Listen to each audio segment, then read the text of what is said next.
വിസ്മയയ്ക്ക് രാഷ്ട്രീയമറിയില്ല. പ്രതികരണം വിദ്യാർത്ഥിയെ തല്ലുന്നത് കണ്ട് അത് സിജെപിക്കുള്ള പിന്തുണയെന്ന് വ്യാഖ്യാനിക്കേണ്ട മേജർ രവി. ഈ വാർത്തയ്ക്ക് വന്നേക്കുന്ന കമന്റെല്ലാം ഒന്ന് വായിച്ചു നോക്കിയാലോ. പക്വതയുള്ള ഒരു കുട്ടിയുടെ പ്രതികരണം തന്നെയാണ് ആ കുട്ടിയിൽ നിന്നും ഉണ്ടായത്. താൻ മെഴുകേണ്ട. ആ കുട്ടിയുടെ അറിവിനെ നീയാണോ പരിശോധിച്ച് റിസൾട്ട് കൊടുക്കുന്നത്?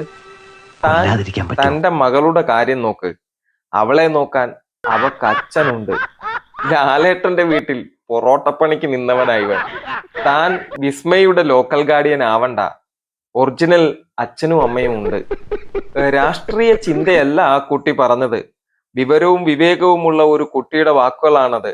അത് നിങ്ങളുടെയൊക്കെ രാഷ്ട്രീയ അടിമത്തമുള്ള ബുദ്ധിക്ക് മനസ്സിലാവില്ല. 34 വയസ്സുള്ള കൊച്ചിനെ ഇയാൾ ബുദ്ധി പറഞ്ഞു കൊടുക്കണോ? ഒരു ട്യൂഷൻ ക്ലാസ് വെക്കാമോ? ഈ സിനിമാ പ്രവർത്തകരുടെ മക്കൾക്ക് രാഷ്ട്രീയപരമായി അറിവ് നൽകാൻ ട്യൂഷൻ എടുക്കാനായിട്ട് ഇത്രയും വലിയ ഗതികെട്ടവൻ ഈ ലോകത്ത് താങ്കൾക്ക് വേറെ ആരെങ്കിലും പണിയൊന്നുമില്ലല്ലോ. ഉണ്ടാവില്ല കർത്താവേ.